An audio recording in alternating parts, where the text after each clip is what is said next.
Hello, this is Miss Gantz. Mr. Laws has helped me set this up so that I can go over the questions that I gave you. I didn't know any other way to do it, and I was worried that y'all weren't going to understand them. So what I'd like to do is just kind of teach you about blood flow, which will answer the first few questions. So if you could just follow through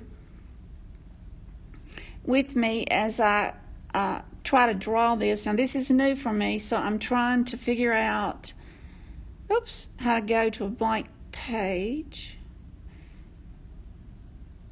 So alright, so this is what we're going to do. I'm going to put a drawing of a heart on here.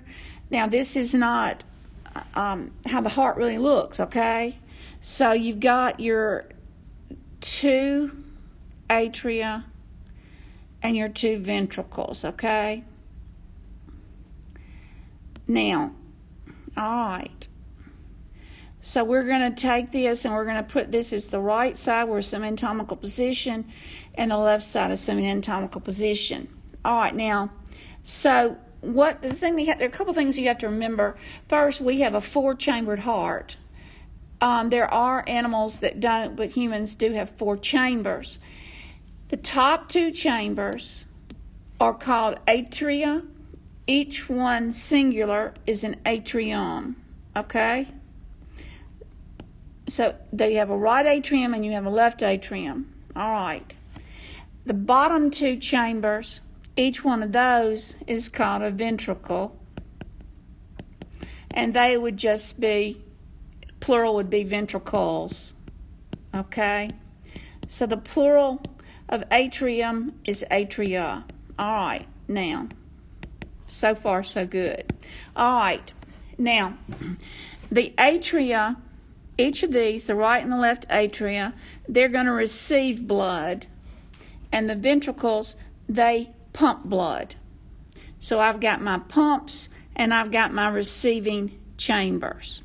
All right, think about this. Blood carries oxygen, and it carries carbon dioxide, and it carries glucose, and you learned in the last chapter it carries hormones. It carries all kinds of things, electrolytes and just minerals, just all calcium, all those types of things. Okay, but the big thing we have to remember is we have to make energy. So we have to have oxygen for energy, and without the oxygen we can't make ATP. All right, so think about this. You breathe in oxygen, you blow off carbon dioxide, right? So I'm going to have blood pumped to 2 places in the body. I'm going to have to pump it to the body, and I'm going to have to pump it to the lungs. So that's, if you can get that part, you're well on your way. So I'm pumping blood to the body, and I'm pumping blood to the lungs. All right. Hopefully you're with me, okay? Now, I'm pumping blood to the body because the body's cells need oxygen, don't they? They have to get oxygen in order to make ATP, all right? Why am I pumping blood to the lungs? I'm pumping blood to the lungs because when I make ATP, one of my byproducts is carbon dioxide. And so the lungs, during gas exchange there, I have to get rid of that carbon dioxide and put it back into the blood. All right. So also I have to take the oxygen that's coming in from the lungs and take it back to the heart to go to the body. So let me do that better. I think that's confusing. So we're going to pump blood to the body, to take oxygen to the body tissues. Agreed? We're going to pump blood to the lungs so that gas exchange can occur and we can put oxygen back into the blood. So we get rid of oxygen when we're going to the body cells. We gain oxygen when we're coming from the lungs. All right. So this is what we say then. The right atrium and the left atrium are receiving blood, correct? Okay. The right atrium is going to receive blood from the body. Now, this blood that's coming from the body has gone all the way through the heart. And as it's going through the heart and it leads to the body and it's going all the way through the body, it's dumping off oxygen, isn't it? Because those cells, I hope I'm not talking too loud. I've never done this before. Those cells are going to need that oxygen to make ATP. So coming from the body then, that blood's not going to have much oxygen, is it? Because it's giving the cells of the body the oxygen. So if we were to look at the blood gas content, we would say that our oxygen is low, isn't it? And that's not very good. So our oxygen's going to be low. Our CO2 level is going to be high. All right, so that's what my blood gas is going to look like when I'm coming from the body because, like I said, I've dumped off the oxygen and picked off the CO2. Now, the more oxygen in the blood, the brighter it is. But this blood has low oxygen. So this blood on the right side of the heart is going to be low in oxygen, high in carbon dioxide, isn't it? And it's going to be almost a maroon color. It's going to be a dark color, okay? Maybe it's not really purple, but it's just this dark red, kind of this maroon color. All right, now look what's going to happen. We're going to go now from the body to the right atrium that's going to receive it.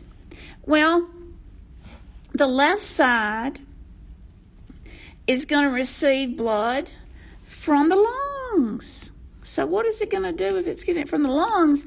It's going to now have oxygen in it. It's picked up oxygen. So the left side is going to be different, isn't it? Because it's going to have high oxygen because why? It's coming from the lungs. Okay? So our left side's going to have high oxygen and our right side's going to have low CO2. All right. Now, you'll notice that there's a septum that goes all the way between because we have to be sure we separate these sides because the left side and the right side are going to be different. Now, the left side, the blood's in the blood's going to be different, okay? So the left side's going to be high in oxygen. Well, I just said that, if you have high oxygen, the blood's going to be bright red, right? So this is going to be bright red. It's going to be totally different than this.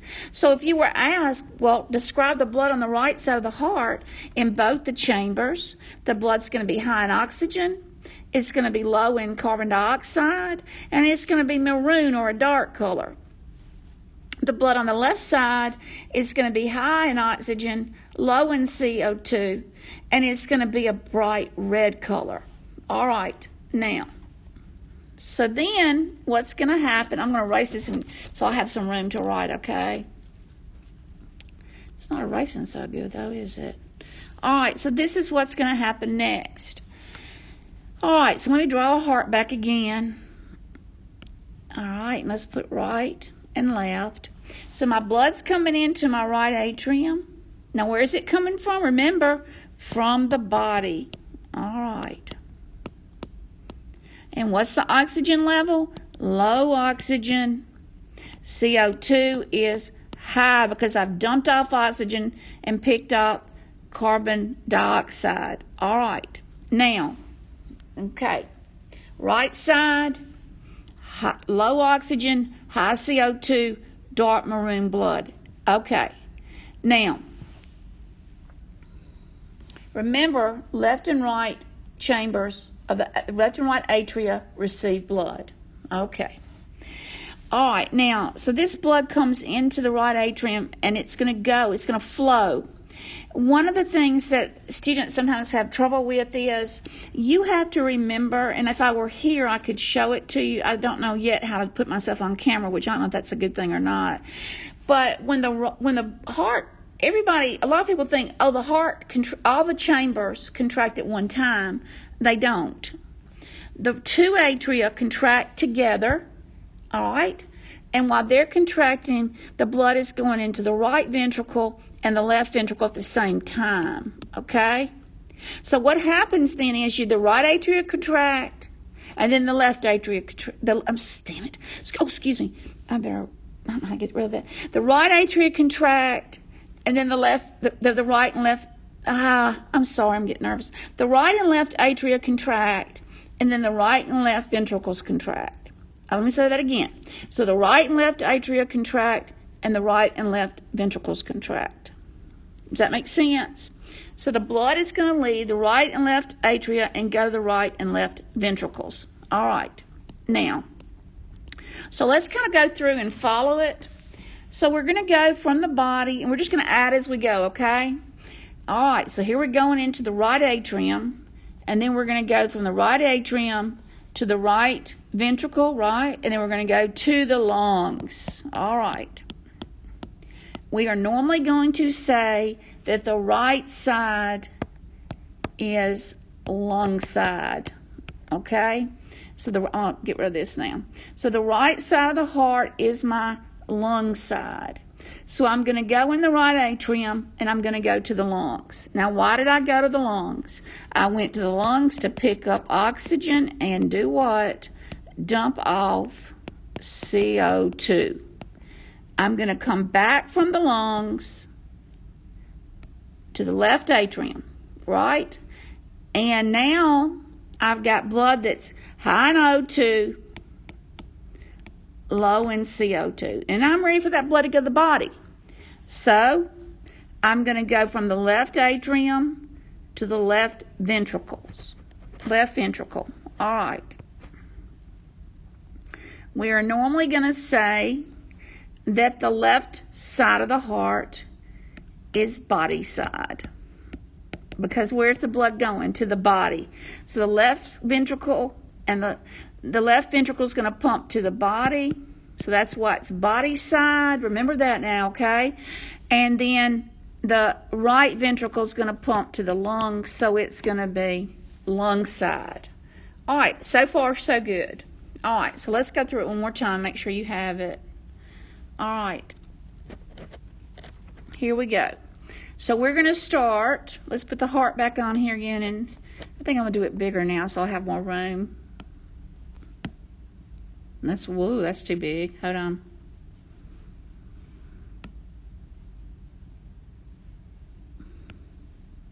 All right. So we're coming in.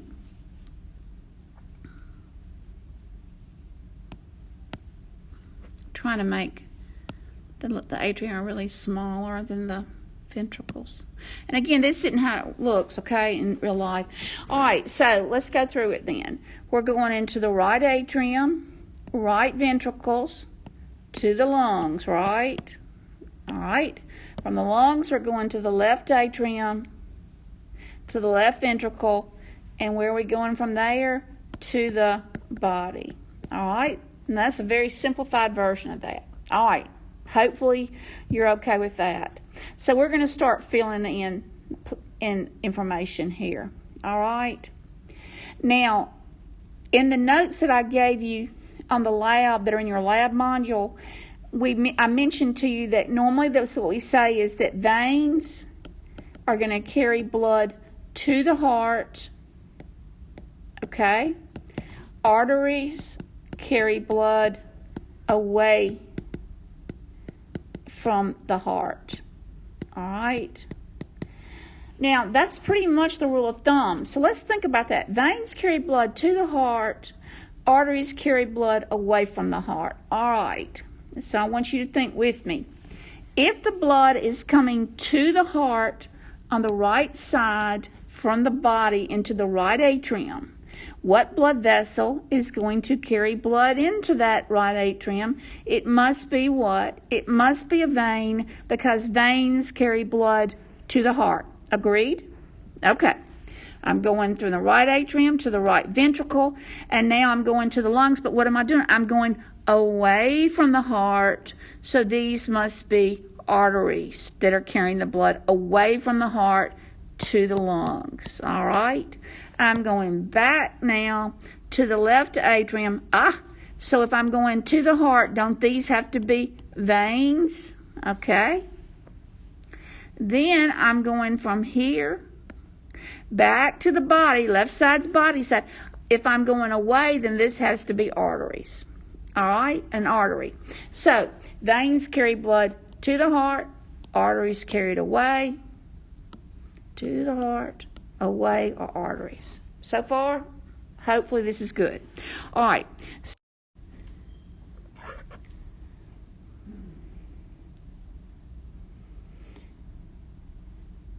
Sorry about that. I punched a button and the screen went blank. I don't know how much you had to wait. There's probably a lag there, but I apologize. I'm not good at this. But anyway, so that gives you an idea about the veins, what vessels are veins and arteries regarding what's coming and leaving the heart. So what I'm going to do now, we're going to do specific names. We're going to come back in and we're going to name some of these structures. All right, so there are my atria. Here are my ventricles. All right. So I'm going to come in. We just said just a minute ago that we're going to come in to the heart by veins and leave the heart by arteries. So what we're going to have here, this is going to be a really big vein, and this is going to be called the vena cava. Now, all veins eventually drain into the vena cava. All veins eventually drain into the vena cava. If the veins are coming from above the diaphragm, they are going to drain into the superior vena cava. If they are draining below the diaphragm, they drain into the inferior vena cava. Now, it's I'm going to send y'all a diagram. Hopefully I can figure out how to scan it and send it to you so you can kind of see what the heart looks like. But if you look in your textbooks and the diagrams on the heart, you'll see the vena cava is actually one vessel, and the superior part's it's kind of like this. And then so this would be the superior, and then the inferior is down here. And so you're gonna, if it's below the diaphragm, it's draining in this part, like I said, the inferior vena cava, and if it's above, it's gonna drain up here. All right. So what we're gonna do then, this is gonna be the vena cava, and it's either gonna be the superior or inferior vena cava. We're going to the right ventricle. Remember, right side is lung side. Now I have to have an opening between the right and left, right atrium and right ventricle. That's it. It can be a little opening here. And this is called the tricuspid valve. I can't get it in there. The tricuspid valve is called a tricuspid valve because it has 3 flaps. Okay? So the blood's going to go through the tricuspid valve into the right ventricle, and you've already been taught that that goes to the lungs, right? So when the ventricles contract together, the right ventricle is going to send blood to the lungs. Now, I got to have a valve here. So this is going to be my pulmonary valve. Okay? And I'm going by the pulmonary valve. I'm going to go to something called the pulmonary trunk. Okay? So from the pulmonary valve,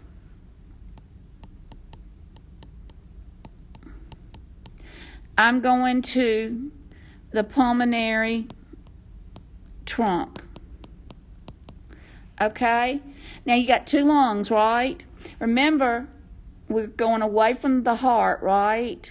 So these are going to be, I'm going to have 2 pulmonary veins. Okay? You can just put pulmonary veins if you want to. And then I'm going to the lungs. Okay? Not so bad, is it? Now, I'm going to come back from the lungs to the left atrium, correct? And I'm coming back.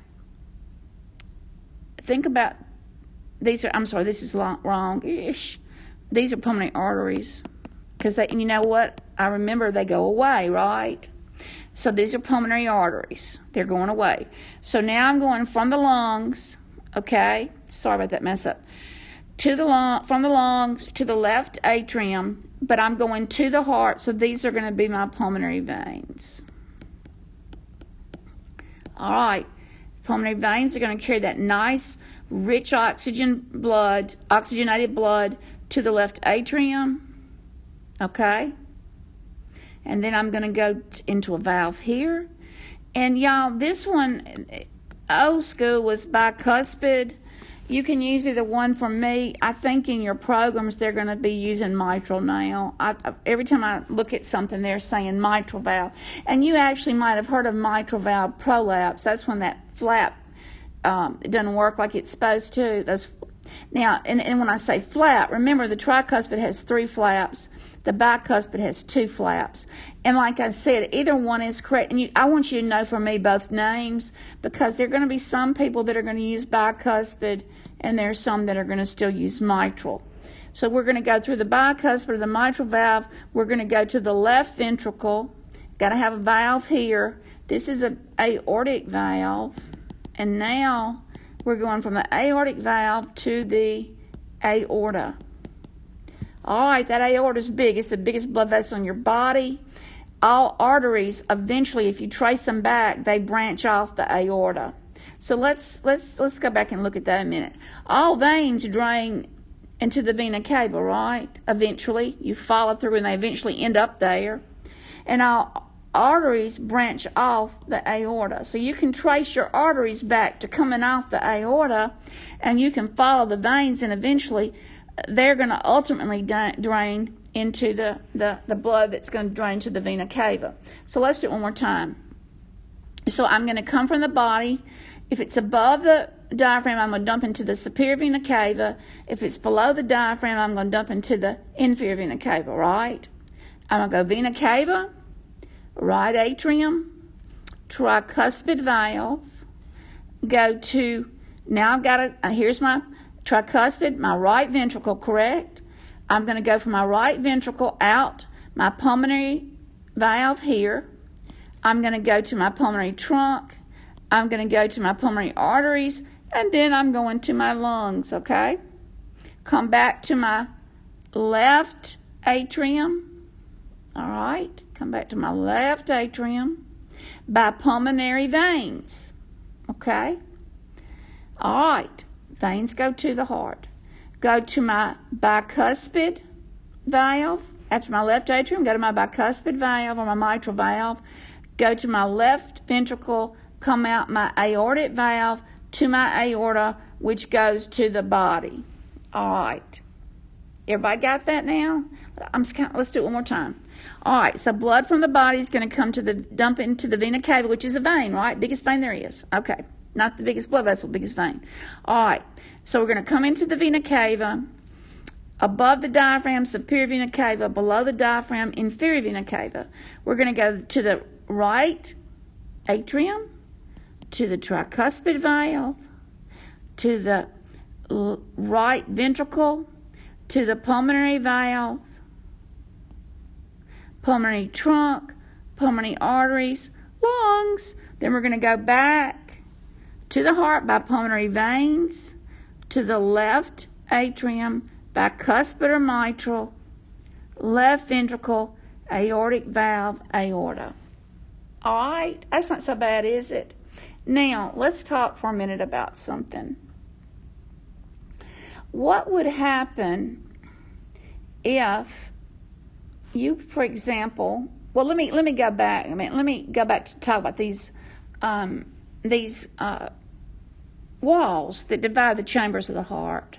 Okay? Let's talk about that for a minute. So what you've got here, when you look at a heart, again, you've got your 2 atria and your 2 ventricles. Okay? So notice that there's a wall here between the 2 atria, and there's a wall here between the 2 ventricles. And there's even a wall here between the atria, both of them, and the ventricles. Each of these is a septum. So what we would call this is the interatrial septum, because it separates the blood in the 2 atria. Okay? This is the intraventricular septum, and it separates the blood from mixing here. And then we even have one, this is the atrioventricular septum. So the question would be, if, let's say I have a hole here. That's a big hole. Let's say I have a hole between the 2 ventricles. What's the problem here? Okay, what's the problem? Let's think about blood gases here. I'm here. I haven't gone to lungs here, have I? So I'm low in O2 here. And I'm high in CO2, right? And here, yeah, I'm high in O2 and low in CO2. But what's going to happen if there's a hole? Some of this oxygenated blood, this blood that doesn't have oxygen in it, is going to get over here and mix, isn't it? Would that be a problem? Of course it would be a problem, because what we're going to see is the blood that's low in oxygen could mix with this blood. And would the blood that's getting to my tissues then have enough oxygen? It would not. So we don't want to have holes between our septa, because if you do, especially here at the ventricles, then if this low oxygenated blood, or you might even could say unoxygenated blood if you wanted to, if it mixes with the blood that's high in oxygen, you're going to get blood that's going out to the body that's going to be too low in oxygen, and that could cause a problem. And so that's why we have those there, so that they separate the unoxygenated blood on the right side of the heart with the from the oxygenated blood on the left side of the heart. Now, one of the things that's my favorite thing about the valves, I love this. It's so cool. This tricuspid here and this bicuspid, or mitral. Okay, so the tricuspid, it's like little flaps, okay?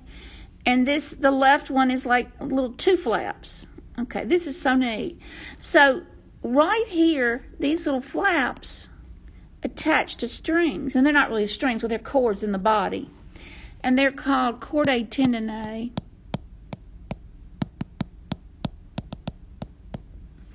These attached to muscle in the heart called papillary muscle.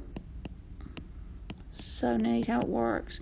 So they're going to be attached to this muscle, this chordae tendineae, these little strings. So these are my strings. All right, they're attached to the little flaps. So what's really neat is when the ventricles contract, this muscle, this papillary muscle, pulls the strings, the cords are attached to them, right? So if this contracts, it causes these to move, and guess what it does? It makes the valve open. Isn't that neat? It does it on both sides. So the papillary muscle that's in the heart, down here, it contracts and it pulls these cords, and the valve's open. And you know what it's like? It's like a parachute. You know how when I've never done I don't have a plane, but if you jump out of a plane, okay, so your chute's not open, right? And what do? You pull, and the cords open the chute. That's exactly how this does it. It's brilliant. The papillary muscle is going to contract. It's going to pull these cords, and it's going to absolutely open these valves up. Now, so what about the other valves? What about the pulmonary and the aortic valve? How are they going to open? Well, they're not going to open like that. They're like half moons, kind of like this. They're a little bit different. They don't have any valves. And what happens is when the blood starts coming in and pushing against this, it tips it over and the blood comes out. Imagine you've got a bucket of water and it's kind of an angle like this is, and you keep putting water in it. Won't eventually that bucket tip over? Well, that's what happens. As the blood comes in here, it tips it over. And then that's kind of how those work. They're really interesting how they do. All right, now, so let's do a few other things too then. And this is hugely important for lecture. So what we're going to do is we're going to go back and I'm going to ask you a couple questions. And let's see. These were the questions number 5. So what I'm asking you is, when the atria contract, what valves are open and what valves are closed? Y'all need to know this in your sleep. You need to be able to spit it out, not just for me, but for your programs. So my atria are contracting. You know these are open, right? So when the atria contract, what valves are open? the tricuspid and the bicuspid, correct? What valves are closed? Well, let's talk about that a minute. What valves are closed? All right. I'm a terrible drawer. So, the atria are contracting, okay? My tricuspid and my bicuspid are open. Well, why do you think they're open? They're open so these chambers can fill up with blood, because we don't want to contract those chambers until they're full. So if I have these open, if my pulmonary and aortic valve are open, the blood's going to leak out. Well, I don't want that to happen. So I'm going to have to keep those closed, aren't I? So on that question that says number 5, when the atria contract, what valves are open? Of course, it's the tricuspid and the bicuspid. Bicuspid, right? Okay. Now,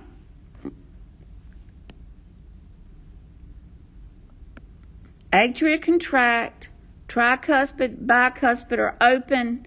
The valves that are closed are what? Pulmonary and aortic. Got that? Okay. Now, then what valves are open and what valves are closed when the ventricles contract? Okay? What valves are open and what valves are closed when the ventricles contract? All right? So now these are contracting. These two chambers are contracting. Do I want the blood backing up into my atria? Of course I don't. So when the ventricles contract, the valves that are closed are going to be the tricuspid and bicuspid, correct? And when the ventricles contract, the valves that are open are going to be the aortic, the pulmonary, over here, and the aortic. So let's go through that again. When the atria contract, the valves that are going to be open are going to be tricuspid, bicuspid, or mitral, correct? The valves that are going to be closed, pulmonary valve, aortic valve. Okay? All right. When the ventricles contract, the valves that are going to be closed now are going to be the tricuspid and the bicuspid, because y'all, I don't want that blood backing up, right? Okay? The valves that are going to be open are going to be the pulmonary valve and the aortic valve, so that when they contract, the blood leaves. I'm hoping that has everybody got that okay? I hope so. All right, now. All right, so you had a question, and what I did was I gave you several blood flow problems. All right. All right, so let's work those, and this is what I want you to understand. Our goal is to get to the capillaries of the body and the capillaries of the lungs. Okay. You got to have gas exchange occur in the blood, and the gases have to go into the body cells. And so what's going to happen is I'm going to have gas exchange occur in the capillaries of the body, across the capillaries into the body cells, okay, so that the cells can get their oxygen and give up their CO2. But I've also got to get to the capillaries of the lungs, because that's going to be where we're going to get, in the capillaries of the lungs, we're going to get oxygen into the capillaries of the lungs, and we're going to dump off the CO2 and take it into the lungs so we can exhale it. So I think what y'all are having trouble with, and I looked at a couple of the problems that y'all did, is that you're not really getting that it's a circle. Our blood needs to stay in our blood vessels. It's a closed circuit. We don't want it leaking out. So what we're going to do is, what you have to remember is a circle doesn't begin and end. It just keeps going, doesn't it? Well, that's how your blood does. You can start anywhere on the route and pick up. So the first one says, start in the capillaries of the finger and end in the capillaries of the finger. All right. So we're going to start capillaries, and here's of the finger, right? Okay. And it doesn't even matter where you are. You can start anywhere and do this. All right. Now, capillaries, I want you to think about it. If I'm in the capillaries of the finger, that means that I've just dumped off oxygen to my body tissues, right? So now I've got to go back to the heart and get some oxygen, because I got to get back to the lungs, don't I?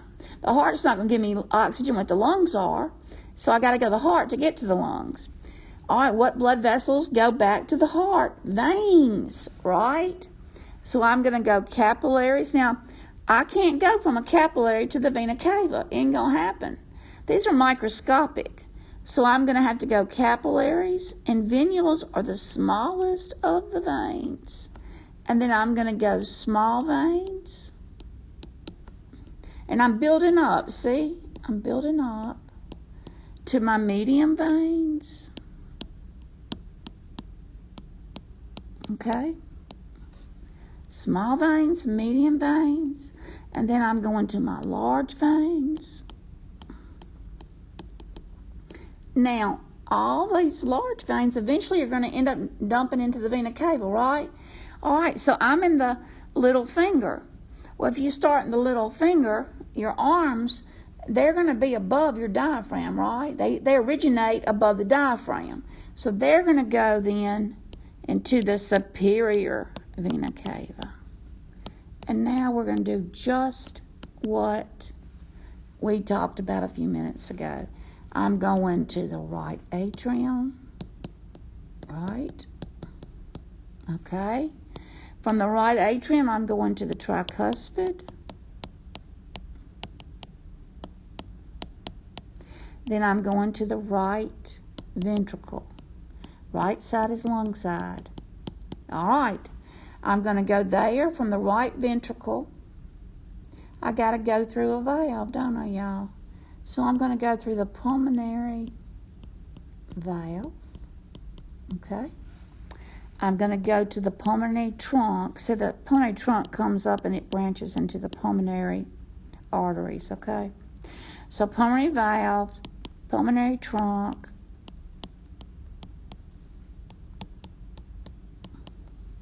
From the pulmonary trunk, I'm going to go to the pulmonary arteries. Just like we did a few minutes ago, several times. Then I'm going to go from the pulmonary arteries to the lungs. Okay? All right, now, but I've got to, I've got to get to the capillaries. That's my goal. Well, if I get in the lungs, I go from the arteries, I've got to break down. So the pulmonary arteries are going to go to the lungs. Well, in the lungs, I'm going to have, and I'm just going to put, just an LG for large, okay? Large arteries, because I can't go from a pulmonary artery to a capillary. Remember on that sheet I said Mississippi River can't run into a ditch. You got to break it down. So you got large arteries. I'm in the lungs. Medium arteries. Small arteries. I'm going to the arterioles. And now look where I am. I'm in the capillaries. Capillaries of the lung. And that's where I'm going to pick up my oxygen, okay? And dump off that CO2. All right. Now, I need to get back to the heart, so I need to go by veins, don't I? But I can't go by a little teeny microscopic, because these are microscopic, these capillaries. I've got to go to a small vein. That's called a venule. It is important for you to note that on either side of the capillaries, there are arterioles and there are venules. Do you see that? So the capillaries are going to have an arterial side and a venule side. All right, so now we're going to continue on. We're going to go from the venules to small veins,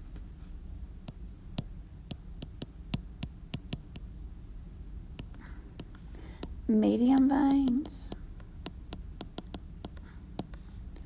large veins, and then the pulmonary veins, aren't we? They're going to the heart, okay? And then we're going to go to the left atrium, bicuspid or mitral, okay? Left ventricle. And then from there, we're going to go out our aortic valve to the aorta. Okay? So far, so good? All right. Now, I'm going to have to erase it because I'm running out of room. I wrote too big. So, well, I guess I could do it. So from the aorta, which is the biggest blood vessel in the body, and I said all arteries branch off of it. I'm going to go from the aorta to large arteries,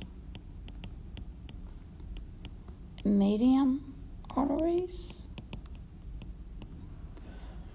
small arteries, arterioles, and then guess what? My capillaries of the body. And that's how it is. I started with the capillaries. I went through the heart. Started with my capillaries and my fingers. Went through the heart. Went through the lungs. And I ended up back in the capillaries of the finger. You see how that is? I started in the same place and I end in the same place. Okay? So let's do let's do another one.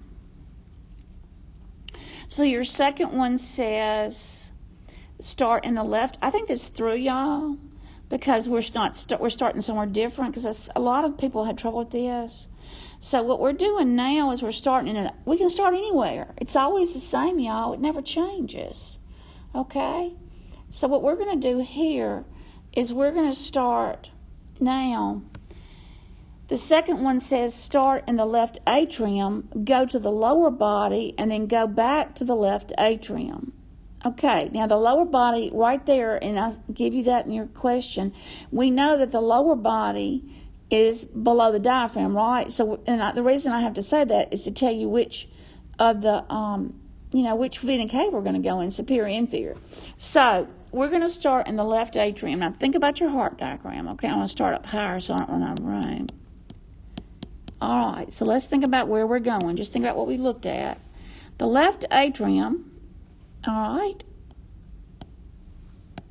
is going to go through a valve, correct? Now, this is the left side of the heart. So this is going to be the bicuspid. I had to think about it just a minute. Or the mitral valve, right? All right. Then I'm going to go to my left ventricle, just like we've been doing.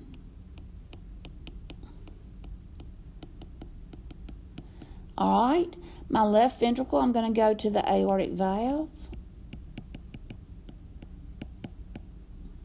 And then I'm going to my aorta. I hope I don't leave anything out because I'm doing this off my top of my head.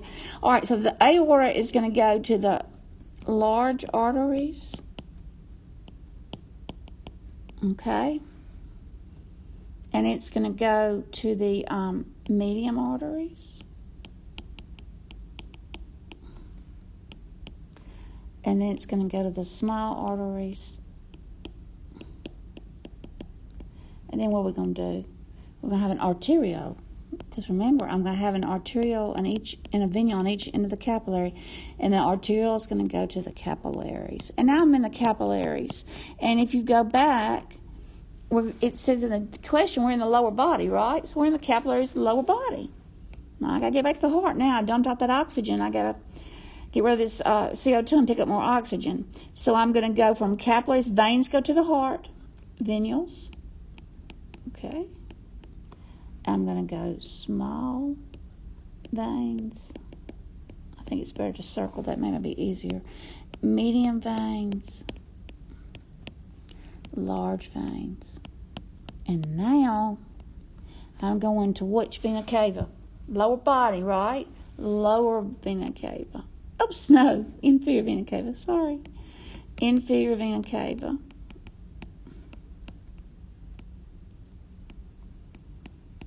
And then I'm going to dump into the right atrium, right? Okay, I'm going to go from the right atrium, tricuspid, to the right ventricle. I'm going to go to the pulmonary valve. Okay. All right, from the pulmonary valve, I'm going to go to the pulmonary trunk, remember?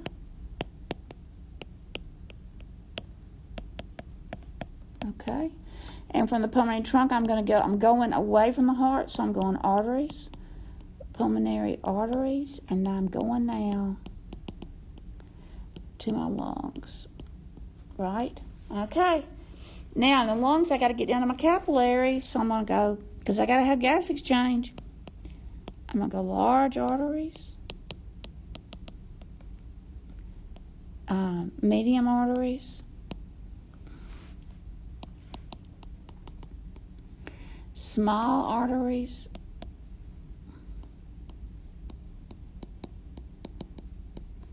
okay,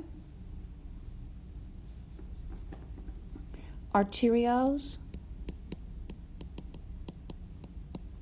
and then my capillaries. And y'all, see what I did? I got the capillaries of the body, right? And the capillaries of the lungs, and that's where I want it to be. Now I got to go back to the heart. Veins go back to the heart. So I've got a venule, I got an arteriole on one side of the capillary, and I got a venule on the other. And I'm going to go venules. Got to build up. Small veins. And then I'm going to go medium veins. Large veins. Okay? And then I'm going to go small veins, medium veins, large veins. Pulmonary veins. And then I'm going to go from the pulmonary veins into the left atrium. Ta-da! So you did it. See? It's not nearly as bad as you thought. Start and end. All right. I wish I could sit there. I had y'all were in front of me and I could say, do you have any questions? But I can't because I can't see you. So try to do the one about the capillaries of the lungs and see how it works for you, okay? If you have any trouble. I ask, I know you don't want to give your cell phone, but it's easier for me to tell you over the phone than to write it. So try. If you're having any trouble doing this, give me your email me and give me your number, and I'll call you. All right. Now, so that's a pretty good start on that. So the other thing I wanted to look at too, I want to go back to the heart a minute, and I want to ask you a question. I want you to think about the blood vessels here, the aorta, and the vena cava. And I want you to think about the ventricles too. So, yeah, the atria, they receive blood. They don't contract very strongly because when they're contracting, they just have to have enough strength to get the blood to the ventricles, right? So they're not pumping chambers. They're not going to be the powerful muscles of the heart. Now, they are muscle. The muscle of the heart is called the myocardium. And that's what most of the heart is, myocardium, that muscle. So what we see then is we're not going to really pump. They're going to more like squeeze. And they get to the atrium, the ventricles. Ventricles are our pumps, aren't they? So, but let's think about something. This right ventricle, it only has to pump hard enough to get the blood to the lungs. So the lungs sit on pretty much either side of the heart, right? Think about your anatomy. Okay. So that right ventricle is not going to have to really pump. And remember, the ventricles pump together. It isn't really going to pump that hard. But, the left ventricle. Wow. The left ventricle has to be strong enough to contract so strongly and with enough force that the blood goes from the heart and goes all the way through the body and comes back up to the heart. Think about your body. Think about where your heart is. And you're going from that left ventricle down to the blood goes to your toes, and it has to come up against gravity. Wow. Blood flows from high to low pressure. So you always have to have a high and low pressure. So let's think about that then. Which one of those blood vessels is going to have the most pressure in it? The aorta. Why? Because what is it coming off of? The very, very strong left ventricle. The majority, I will say this, of all the chambers, the left ventricle is the biggest because it has to have enough muscle to contract so strongly. Y'all, the highest pressure, I asked y'all to look at that chart in the book, and you could see on that chart in the text where you started off at the aorta and you just start very gradually going down. Well, the aorta has the most pressure because it's coming out the left ventricle. But which one has the lowest? Well, when I get all the way through the body with the arteries as they go away from the heart, and I'm coming back to the heart with the veins, where do they ultimately end? Here, in the vena cava. And by the time they get away from the heart and they come all the way up, they've lost pressure. They've lost pressure. So the lowest pressure, now I'm asking for blood vessel here. The blood vessel with the highest pressure is going to be the aorta. You mean stop now? Okay. The aorta, do you need to go? No. Okay. Because it's coming off I'm almost through. Just want to make sure we're still recording. Yeah. Is it too much to put on here? We'll talk about it. Okay. All right. So the aorta is coming off the left ventricle, so it's going to have the highest pressure. Okay? But I'm going all the way through the body and coming back up. So the vena cava is going to have the lowest pressure. But you know what? It's still going to have enough pressure to go from high and low into the right atrium. That's why I love that chart, because it shows you. So look at the chart if you haven't done it. Go do that now, okay? All right, now. All right. So the blood vessel with the lowest pressure is going to be the vena cava. The blood vessel with the highest pressure is going to be that big old aorta. Why has the vena cava got the lowest pressure? It's the furthest from the left ventricle, and it's the end of the line. All right? Why has the aorta got the highest pressure? It's coming off the left ventricle.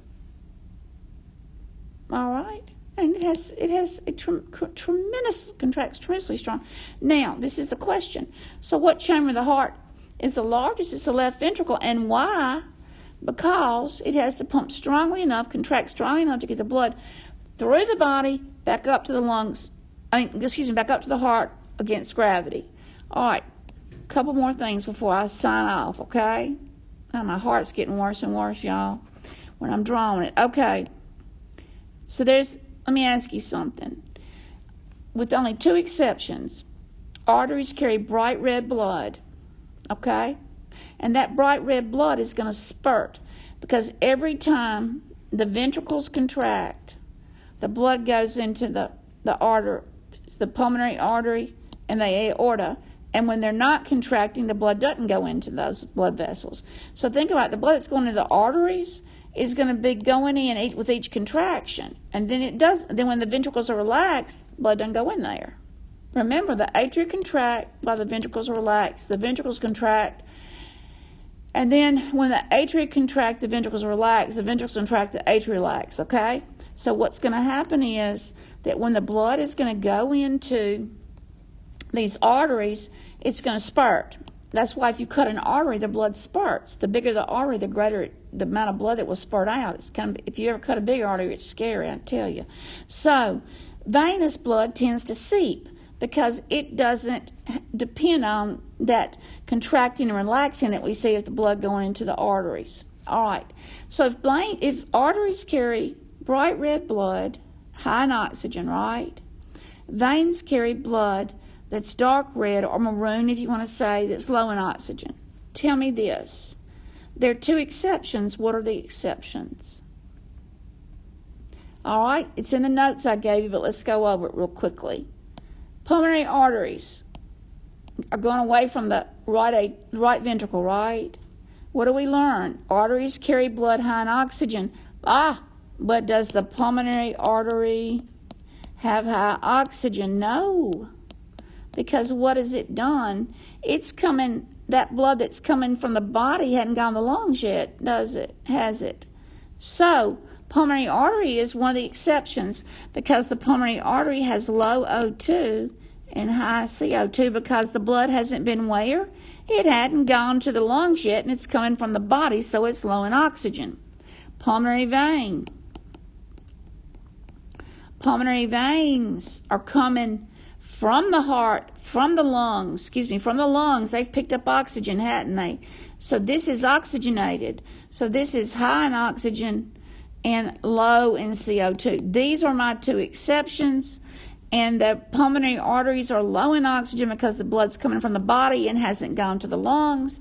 The pulmonary veins are high in oxygen because the blood is coming to the heart from the lungs.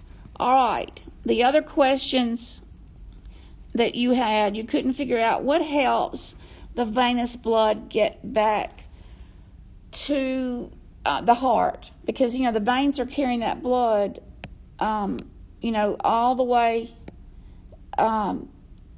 back up to the body, and they're losing pressure. Well, you've got to have something because you're going, this is gravity and it's pushing down on you. So what do you do?